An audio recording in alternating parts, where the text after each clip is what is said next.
Yesterday, as I was taking a walk, I was playing into my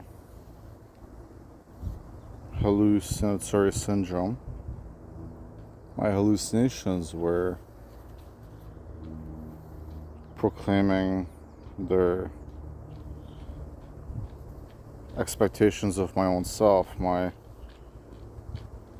reflection upon who I really am has been that I've been a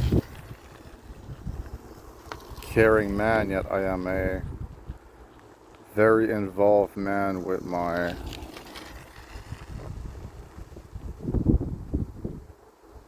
syndrome, my hallucinatory syndrome. I very much am a struggle. I'm a struggle because even though I am living very pacifistically, mentally I am a hurt man. Yet what I've noticed is that it was all that way until this morning when I awakened, that I felt a lot more of comfort in my heart. But most of all, I felt some sort of lingering regret. I felt a regret.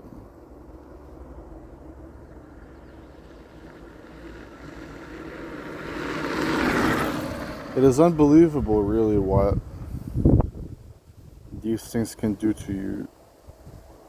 These struggles, these hurdles, the mental incapacitation. For me, it has lowered my vocabulary standard at times. It has lowered my happiness. It has filled me with anger. I felt a regret because I was very angry yesterday.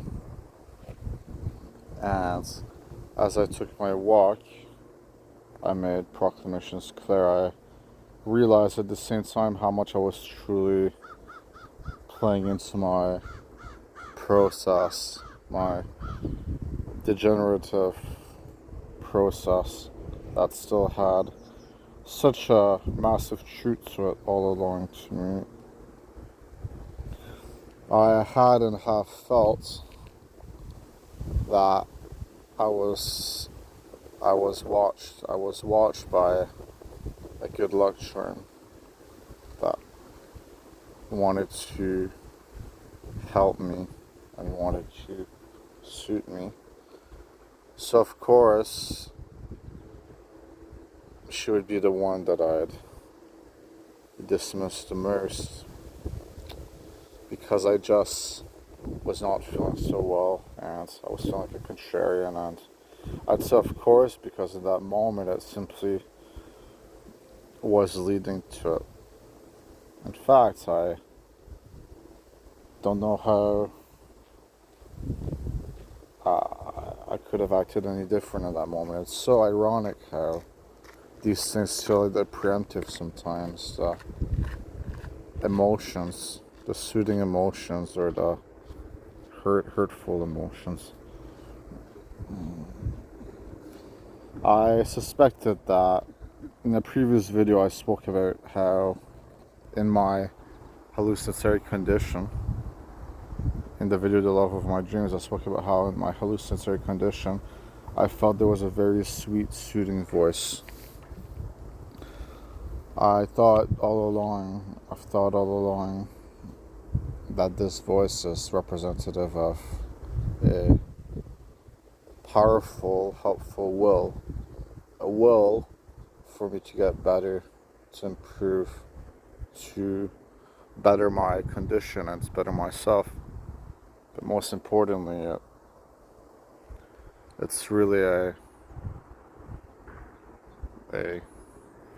gorgeous idea that isn't in fruition physically, that mentally resonates too much, and you know what they say sometimes. Our mental world is really where we are living, you know. Um, we are living in our mental world. We are just accustomed to our physical perspective, and it shapes the physical perspective. That's the point, really, with that. Is that the mental world, it shapes the physical perspective. If you think about it, it very well can be that we are hallucinating or reality. I feel like I'm hallucinating mine. And I've said it many times before, it's the sole way that would explain, it's the sole thing that would explain so many things. Really, it's a long story how I came to think that somehow out there, some being would want to do something good for me, would want to help me break out of my perilous trials. It's been a suspicion of mine. I suspect that it was a thing for a while, but it didn't stop me from getting discouraged yesterday, and so I almost whirled, really. I was being pretty savage about it.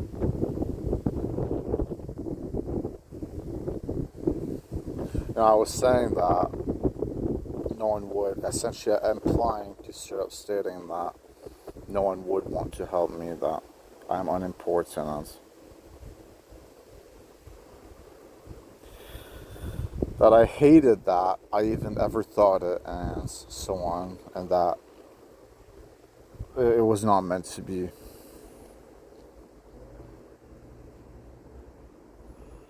But really, I had been avoiding pot oil, for the last, I had been avoiding it at that point.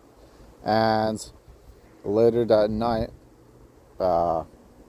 much later, during the middle of the night, I woke up, and I was being followed by the voices, and I decided I'd smoke, because I was being so hounded by the voices in a way, even though there were no voices. I just will clarify, kid, there are no voices. Let me just clarify to you. Really what it is I've clarified many times before, but I'll just do it for an independent video sake. They're really impressions on the walls, impressions around me of words that I feel correlate to different entities. So I smoked the oil, and it gave me some sort of recognition. It gave me some sort of cognition.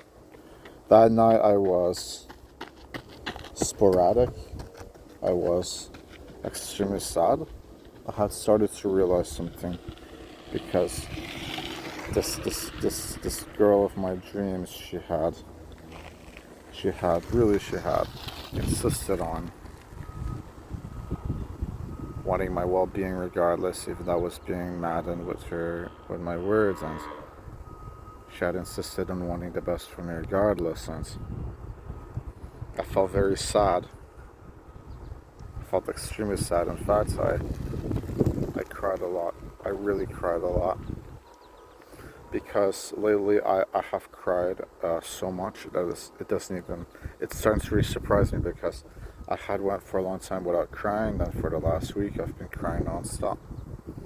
Every day I cry. I don't think I've skipped a day. If I've skipped a day, it was yesterday. And of course, you don't choose that. It means that it is the emotions within you. There are the emotions within you all along. Because she said I love you regardless, and you know, it was shown to me. Life's meaning is what you make of it. If you let life's meaning be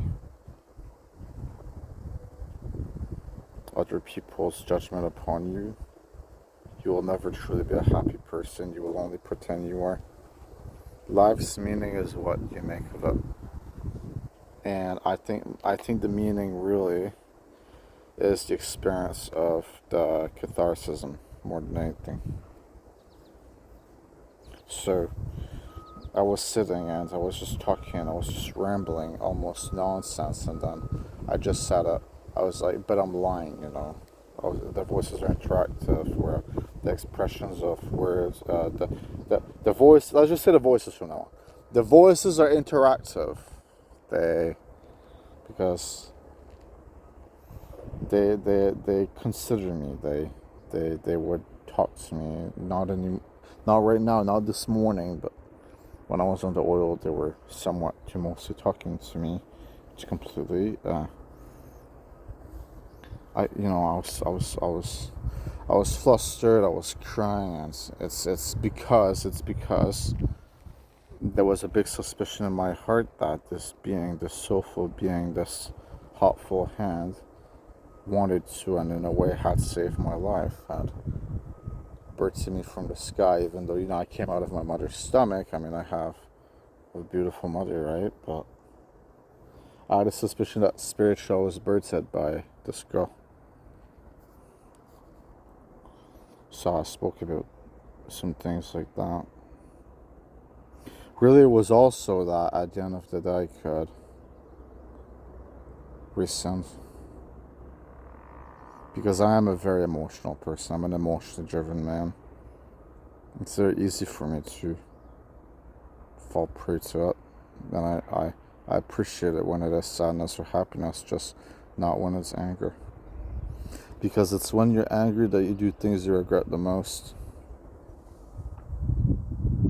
It's always when you're angry that you regret things the most, I think, in retrospect.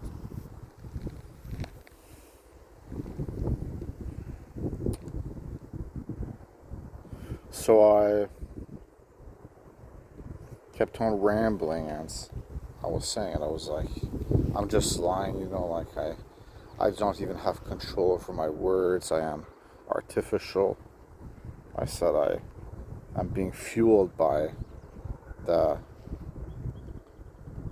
my cognition, my memory, my thinking. It is all fueled by the process. It is fueled by the artificial will. It doesn't actually reside within me. I said that. I said I was sad because I grew to be admirably fantastical and fond of this girl, this being, and yet I had said so many things, and I guess I just was reconsidering what it all meant, what it all meant to be alive. And really, this morning that are no longer really there, I felt so serene when I awakened, and I realized that there was some kind of difference. They say that life's meaning is what you make of it. Well, maybe that's because life in its inherent basis, maybe its meaning is survival. We are creatures that won't survive, but then you paint it in something better. Life's meaning is being alive, but then you create something noteworthy out of what you have experienced through the presentation, the demonstration of such a thing. It was listening to Smashing Pumpkins, and that is cool. Because I really like Siamese Dream and Melancholy and Infinite Sadness. I thought 33 by the Smashing Pumpkins, I've thought of that as one of my favorite songs. I said that I was an artificially driven creature and that the memories would entirely depend on the approval of the ones that watched over me. And that, as a direct result, sometimes I would lose my memories. Not always, but sometimes I would lose my memories. It is because life put me on my soul's, or how do I put it? Life put me on my 2 feet in a willful, planned for manner. But what I really mean is that I was carried forward. I was carried forward by my will to live, yes, but I was carried forward by, God's will for me.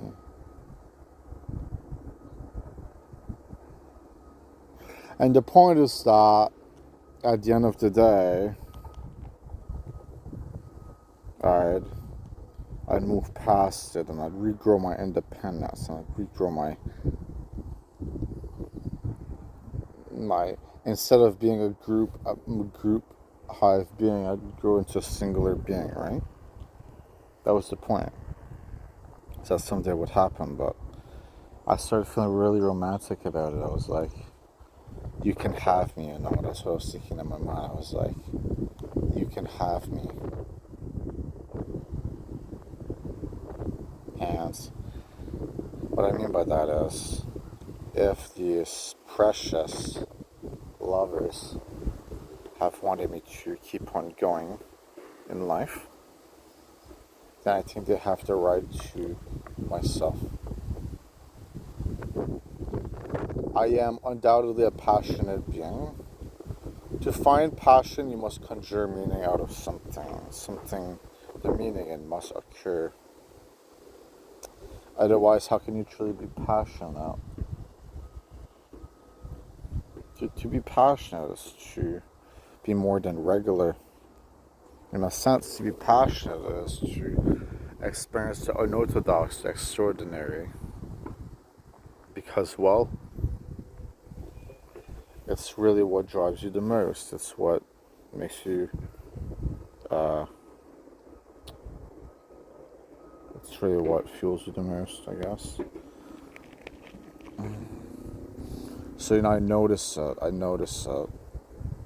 I think because there have been attacks, I think because there have been worse prospects, I think because there have been conflicts, I think because there has been memory loss, I think it's too easy. Most people would dismiss it as a soul struggle, solely as a struggle with no real meaning in terms of the positive euphoria and revelation. And what I really want to say is, I think that the struggle is preemptive. The helping hand, it is concurrence, and it is presence. That's what I've thought of it. That's my optimism, of course, speaking to me, but that is what I have thought of it, So yeah, I just keep on looking to the side because I'm noticing the bikers and all that. I'm sorry about that. It looks like I'm sketching out or something, but yeah. Anyways, it's a life that is so simple, really, for me. I'm living a life that is so simple, yet at the same time I'm living a life that is so troubled and revelatory and spiritual, revealing and so on, like I just said. So, as a direct result of that, that's where I find the meaning of it all. That's what turns it from simple to unordinary.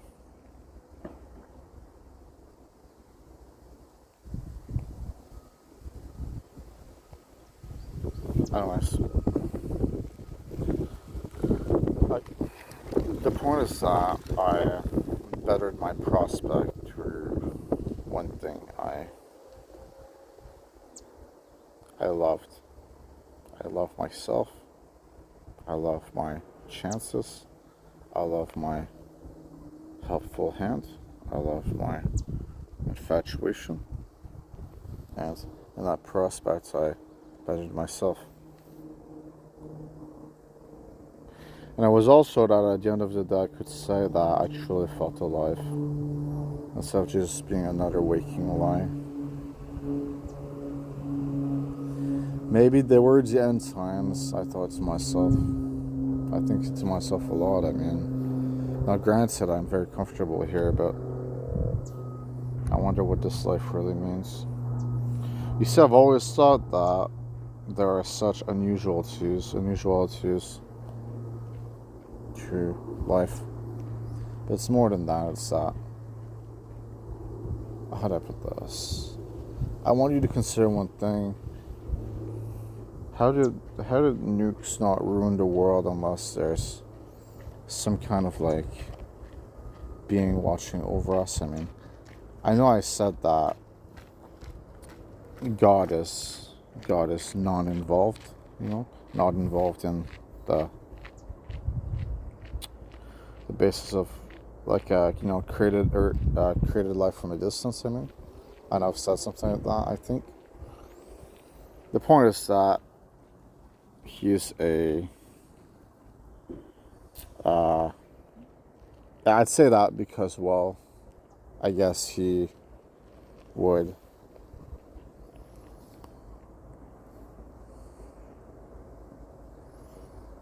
not be doing much in that in that sense, because, well, if people are dying daily, then it explains itself.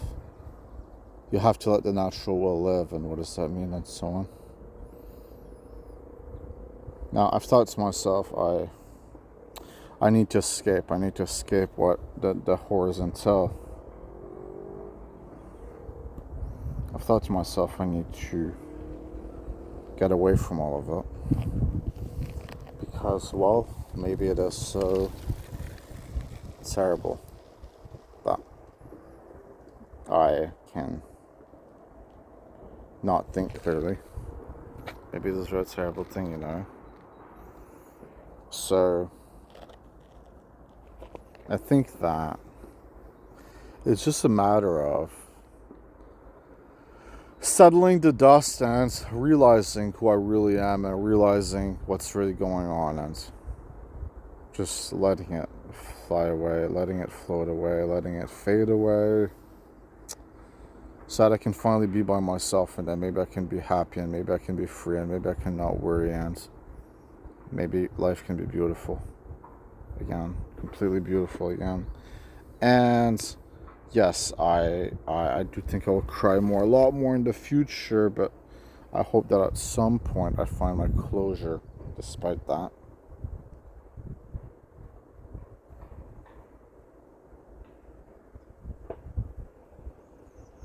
Anyways, I'm gonna go. Goodbye, I love you. Take care.